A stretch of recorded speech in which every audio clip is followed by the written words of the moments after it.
सत्यनारायणाची पूजा करताना बरीच तरुण पिढी आम्हाला असं म्हणते की तो कृष्ण त्याला 16,118 बायका वर त्यांनी राधा ठेवली जिचं लग्न केलं. म्हणजे या भाषेत बोलतात बरं, काय खूप खराब भाषा आहे. म्हणजे तुम्हाला पटतं का असा आदर्श देव आम्ही मानावा का?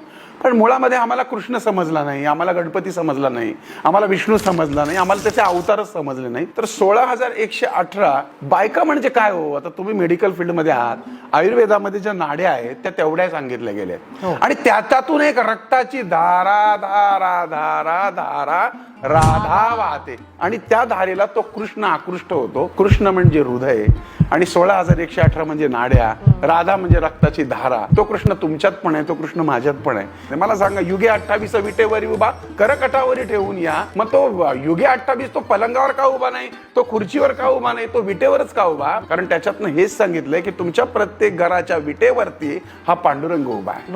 मग पांडुरंग का उभा आहे? पुंडली का भेटी परिक्रमा आल्या. पुंडली काय करत होता? तो त्याच्या आई बापाचे हातपाय दाबत होता. ते भजन करताना पांडुरंग आल्यानंतर आईबापाला महत्व देऊन त्यानं वीट भिरकावली आणि त्या विटेवर त्याला थांबवला. जोपर्यंत तुमच्या या भारत देशामध्ये किंवा जगामध्ये आईबापांची सेवा घडेल तोपर्यंत तो पांडुरंग त्या विटेवरच उभा राहील. आणि म्हणून तुमच्या घरात जर तुमच्या आई वडिलांची सेवा झाली तर तुमच्या घरातल्या प्रत्येक विटेवर पांडुरंग उभा आहे. त्यासाठी तुम्हाला पंढरपूरला जायचीच गरज नाही.